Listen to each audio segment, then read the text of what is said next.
ನಮ್ಮ ದಕ್ಷಿಣ ಕನ್ನಡ ಜಿಲ್ಲೆಯಲ್ಲಿ ಏನಾಗ್ತಾ ಇದೆ ಇದರ ಬಗ್ಗೆ ನಾನು ಬೆಳಕು ಚೆಲ್ಲುವಂಥ ಪ್ರಯತ್ನ. ನರೇಂದ್ರ ಮೋದಿಜಿಯವರ ನೇತೃತ್ವದಲ್ಲಿ NDA ಗೌರ್ಮೆಂಟ್ ಏನೋ ಬಂತು.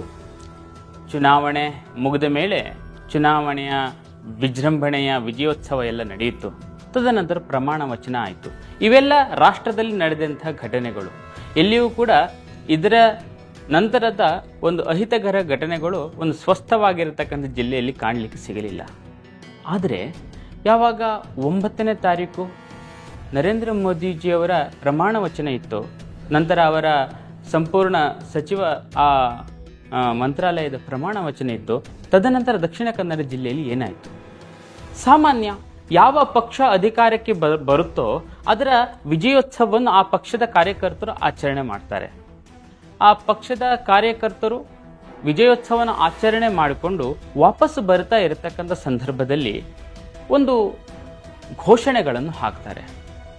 ಆ ಘೋಷಣೆಗಳ ನಂತರ ಅವರ ಮೇಲೆ 20-25 ಗೂಂಡಾಗಳಿಂದ ಹಲ್ಲೆ ಆಗುತ್ತೆ. ಆ ಹಲ್ಲೆ ಆಗಿ ಅವರು ಇಬ್ಬರು ಹಾಸ್ಪಿಟ್ಲಿಗೆ ಅಡ್ಮಿಟ್ ಆಗ್ತಾರೆ. ಇದಕ್ಕೆ ಕಾರಣ ಏನು ಅನ್ನುವಂಥದ್ದನ್ನು ನಿನ್ನೆ ಕಮಿಷನರ್ ತಮ್ಮ ವಕ್ತವ್ಯದಲ್ಲಿ ಹೇಳ್ತಾರೆ. ಆ ಕಾರ್ಯಕರ್ತರು ಘೋಷಣೆಗಳನ್ನು ಹಾಕಿದ್ರು, ಒಂದು ಪ್ರಚೋದನಾತ್ಮಕವಾಗಿರತಕ್ಕಂಥ ಘೋಷಣೆಗಳನ್ನು ಹಾಕಿದ್ದೇ ಇದಕ್ಕೆ ಕಾರಣ ಅನ್ನತಕ್ಕಂಥ ಸಮರ್ಥನವಾದವನ್ನು ಕೊಡ್ತಾ ಇದ್ದಾರೆ. ಏನು ಘೋಷಣೆ ಹಾಕಿದ್ರು ಅಂತಲ್ಲ, ಆ ಫುಟೇಜ್ಗಳನ್ನು ನೋಡಿದಾಗ ಆ ಬೈಕಿನಲ್ಲಿ ಬಂದಿರತಕ್ಕಂಥ ಅಮಾಯಕ ಕಾರ್ಯಕರ್ತರು ಭಾರತ್ ಮಾತಾ ಕಿ ಜೈ ಅನ್ನತಕ್ಕಂಥ ಘೋಷಣೆ ಹಾಕಿದ್ರು. ಅರೆ, ಭಾರತ್ ಮಾತಾ ಕಿ ಜೈ ಯಾವತ್ತಿನಿಂದ ಪ್ರಚೋದನಕಾರಿಯಾಗಿರತಕ್ಕಂಥ ಘೋಷಣೆ ಆಯಿತು? ಇದು ಪ್ರಶ್ನಾರ್ಥಕ ಚಿಹ್ನೆ. ನಾವೇನಾದರೂ ಪಾಕಿಸ್ತಾನದಲ್ಲಿ ಬದುಕ್ತಾ ಇದ್ದೇವಾ ಅನ್ನುವಂಥದ್ದು ಪ್ರಶ್ನೆ ಮೂಡುವಂಥದ್ದು ಸಹಜ. ಆದರೆ ಈ ಘಟನೆ ನಡೆದು ಸರ್ಕಾರ ಯಾವ ರೀತಿ ಇದರ ಬಗ್ಗೆ ಮುತುವರ್ಜಿ ವಹಿಸಿಕೊಂಡಿತು ಅಂತ ಹೇಳಿದರೆ, ನಿನ್ನೆ ಸರ್ಕಾರದ ಉಸ್ತುವಾರಿ ಮಂತ್ರಿಗಳು ಕೂಡ ಬಂದಿದ್ರು ಮತ್ತೆ ಹೋದರು. ಆದರೆ ಸೌಜನ್ಯಕ್ಕಾದರೂ ಅಲ್ಲಿ ಹೋಗಿ ಹಾಸ್ಪಿಟಲ್ನಲ್ಲಿ ಯಾರು ಅಡ್ಮಿಟ್ ಆಗಿದ್ದಾರೋ ಆ ಗಾಯಾಳುಗಳನ್ನು ನೋಡುವಂಥ ಕ್ರಿಯೆಗೆ ಹೋಗಲೇ ಇಲ್ಲ. ಸ್ಥಳೀಯ ಶಾಸಕರು ಆಗಿರತಕ್ಕಂಥ UT ಖಾದರ್ ಅವರು ಕೂಡ ಭೇಟಿ ನೀಡಲಿಲ್ಲ. ಯಾಕೆ ಅಂತ ನೋಡಿದರೆ ಅಲ್ಲಿ ಒಂದು ಓಟಿನ ಮತ ಬ್ಯಾಂಕ್ ರಾಜಕಾರಣಕ್ಕೆ ಅವರಿಗೆ ಏಟಾಗುತ್ತೆ ಅಂತ ಹೇಳಿ ಯಾರು ಕಲ್ಪ್ರಿಟ್ಸ್ಗಳ ಆಗಿದ್ದಾರೋ ಅವರ ಪರವಾಗಿ ನಿಂತರು.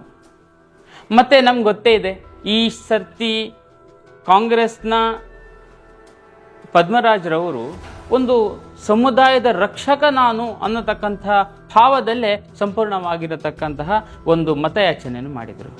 ಈಗ ಅದೇ ಸಮುದಾಯದ ಇಬ್ಬರು ಗಾಯಾಳಾಗಿ ಆಸ್ಪತ್ರೆಯಲ್ಲಿ ನರಳುತ್ತಾ ಇರಬೇಕಾದ್ರೆ ಇವರ ಸ್ಪಂದನೆ ಏನಿತ್ತು? ಅವರ ಕಾಳಜಿ ವಹಿಸಿದ್ರ? ನೋಡ್ಲಿಕ್ಕೆ ಹೋದ್ರ? ಇಲ್ಲ. ಯಾಕೆ ಅಂತ ಹೇಳಿದರೆ, ಯಾವತ್ತು ಕಾಂಗ್ರೆಸ್ ಸರ್ಕಾರ ಬಂತೋ ಆವತ್ತಿನಿಂದ ನನಗನ್ಸುತ್ತೆ ಈ ಮತಾಂಧ ಶಕ್ತಿಗಳು ಜಾಗೃತರಾದರು.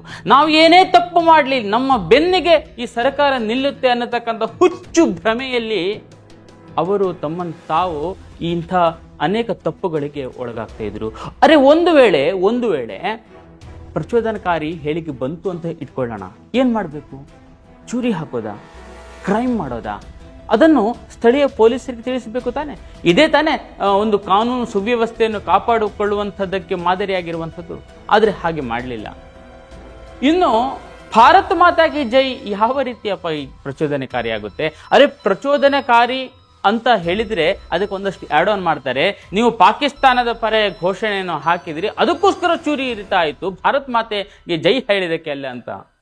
ಹಾಗಿದ್ರೆ ಕೆಲವು ಸಮಯದ ಹಿಂದೆ ನಮ್ಮ ವಿಧಾನಸೌಧದಲ್ಲೇ ಪಾಕಿಸ್ತಾನ್ ಜಿಂದಾಬಾದ್ ಅನ್ನತಕ್ಕಂಥ ಘೋಷಣೆ ಆಗಿತ್ತಲ್ಲ, ಅದಕ್ಕೆ ಯಾವ ರೀತಿ ಪ್ರಚೋದನೆ ಕೊಡಬೇಕಿತ್ತು?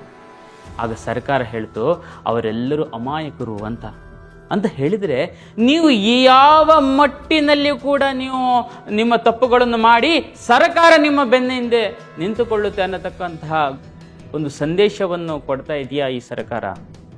ಹೀಗೆ ಮುಂದುವರೆದರೆ ಇದರ ವಿಷಫಲ ಏನಾಗ್ಬೋದು? ನಾವು ಈಗಾಗಲೇ ಅಂತ ವಿಷಫಲದ ಮಾದರಿಯಾಗಿ ಕಾಶ್ಮೀರವನ್ನು ನೋಡಿದ್ದೀವಿ. ಈಗಷ್ಟು ಅದರಲ್ಲಿ ಒಂದಷ್ಟು ಸಾಮರಸ್ಯಗಳ ಭಾವಗಳು ಜಾಗೃತಿ ಆಗ್ತಾ ಇದೆ. 370 ರದ್ದಾಗಿದೆ. ಆದರೆ ನಾವು ಇದೇ ರೀತಿ ನಮ್ಮ ವೋಟ್ ಬ್ಯಾಂಕಿಗೋಸ್ಕರ ಓಲೈಕೆ ರಾಜಕಾರಣ ಮಾಡ್ತಾ ಹೋದರೆ ನಮ್ಮ ಜಿಲ್ಲೆಯು ಕೂಡ ಪ್ರಕ್ಷುಬ್ಧವಾಗಿರತಕ್ಕಂಥ ವಾತಾವರಣದಲ್ಲಿ ನಾವು ಜೀವನ ಮಾಡಬೇಕಾಗಿರತಕ್ಕಂತಹ ಒಂದು ದುಃಖಕರವಾಗಿರ್ತಕ್ಕಂಥ ಸನ್ನಿವೇಶವನ್ನು ನಮ್ಮ ಎದುರಿಗೆ ಆಗೋದು ಸಹಜ ಅಲ್ವೇ? ಅದಕ್ಕೋಸ್ಕರ ನಾವು ಸರ್ಕಾರಕ್ಕೂ ಕೂಡ ಒಂದು ಎಚ್ಚರಿಕೆ. ಯಾಕಂತ ಹೇಳಿದರೆ ಪ್ರತಿಪಕ್ಷಗಳು ಅದರ ಕೆಲಸ ಮಾಡ್ತವೆ, ಆದರೆ ಸರ್ಕಾರ ಒಂದು ಜವಾಬ್ದಾರಿ ಆಗಿರತಕ್ಕಂಥದ್ದು ಮತ್ತು ಉತ್ತರದಾಯಿತ್ವವಾಗಿರ್ತಕ್ಕಂಥ ಸರ್ಕಾರಕ್ಕೇನೆ ಇರುವಂಥದ್ದು. ಸರ್ಕಾರ ಮನಸ್ಸು ಮಾಡಿದರೆ ಇವೆಲ್ಲವನ್ನು ತಡೆಯಬಹುದಾಗಿತ್ತು. ಈಗ ಈ ಜಿಲ್ಲೆಯಲ್ಲಿ ಯಾರಿಗೆ ಚೂರಿ ಇರಿತ ಆಗಿದೆಯೋ ಅವ್ರು ಹಾಸ್ಪಿಟಲಲ್ಲಿ ಇದ್ದಾರೆ. ಅವರ ಯಾರು ದುಷ್ಕರ್ಮಿಗಳಾಗಿದ್ದಾರೋ ಅವ್ರ ಮೇಲೆ ಕೇಸ್ ಆಗಿದೆ. ಆದರೆ ಈ ಚೂರಿ ಇರಿತಕ್ಕೆ ಒಳಗಾದವರ ಮೇಲೆಯೂ ಕೂಡ ಕೇಸ್ ಹಾಕಿದ್ದಾರೆ. ಯಾಕಂದ್ರೆ ಆ ವಿಕ್ಟಿಮ್ಸ್ಗಳೇ ತಪ್ಪಿತಸ್ಥರ ಸ್ಥಾನದಲ್ಲಿ ನಿಲ್ಲುವಂತೆ ಮಾಡಿದೆ ನಮ್ಮ ಇಲಾಖೆ. ಇನ್ನು ಇದು ಮೊನ್ನೆ ನಡೆದಷ್ಟೇ ಅಲ್ಲ, ಅದಕ್ಕಿಂತ 2 ದಿನದ ಮುಂಚೆ ಬೆಳ್ತಂಗಡಿಯ ST ಮೋರ್ಚಾದ ಅಧ್ಯಕ್ಷನಿಗೆ ಚೂರಿ ಇರಿತ ಆಗಿತ್ತು. ಕಾಂಗ್ರೆಸ್ ಮುಖಂಡರು ಅದರಲ್ಲಿ ಶಾಮೀಲಾಗಿದ್ದರು, ಕುಶಲಪ್ಪ ಅಂತ. ಹೀಗೆ ಅವ್ಯಾಹತವಾಗಿ ಕುಂಪಲದಲ್ಲಿ ಕೂಡ ನಡೆದಿತ್ತು. ಹೀಗೆ ಅವ್ಯಾಹತವಾಗಿ ಇದು ನಡೆದುಕೊಂಡು ಬರ್ತಾ ಇದೆ. ರಾಜಕೀಯ ವೈಷಮ್ಯ ಈ ರೀತಿಯಾಗಿ ಬೆಳೆದುಕೊಂಡು ಬಂದರೆ ನಾವೆಲ್ಲರೂ ಒಗ್ಗಟ್ಟಾಗಿರ್ಬೇಕಲ್ಲ. ಈಗಷ್ಟೇ ಮೋಹನ್ ಜಿ ಭಾಗವತರು ಹೇಳಿದರು, ನಮ್ಮ ದೇಶದಲ್ಲಿ ಯಾರಾದರೂ ಪ್ರತಿಪಕ್ಷ ಇದ್ರೆ ಅದನ್ನು ವಿರೋಧಿ ಪಕ್ಷ ಅಂತ ಕರಿಬೇಡಿಯಪ್ಪ, ಅದನ್ನು ಪ್ರತಿಪಕ್ಷ ಅಂತ ಕರೀರಿ. ಅವ್ರಿಗೆ ವಿರೋಧಿಗಳಲ್ಲ, ಎಲ್ಲರೂ ಒಟ್ಟಾಗಿ ರಾಷ್ಟ್ರವನ್ನು ಮೇಲಕ್ಕೆತ್ತಬೇಕು ಅನ್ನತಕ್ಕಂಥ ನೆಲೆಗಟ್ಟಿನಲ್ಲಿ ಪ್ರಜಾಸತ್ತಾತ್ಮಕವಾಗಿ ನಾವು ಶಪಥವನ್ನು ಮಾಡಿಕೊಂಡು ನಮ್ಮ ಶಾಸನವನ್ನು ನಡೆಸತಕ್ಕಂಥ ಕಾರ್ಯ ನಮ್ಮದು. ಈ ರೀತಿಯಲ್ಲಿ ಬೆಳೆದರೆ ನಾವು ಈ ರಾಷ್ಟ್ರವನ್ನು ಕಟ್ಟುವಂಥ ಕೆಲಸಕ್ಕೆ ಮುಂದಾಗಬಹುದು, ರಾಜ್ಯವನ್ನು ಕಟ್ಟುವುದ ಕೆಲಸಕ್ಕೆ ಮುಂದಾಗಬಹುದು.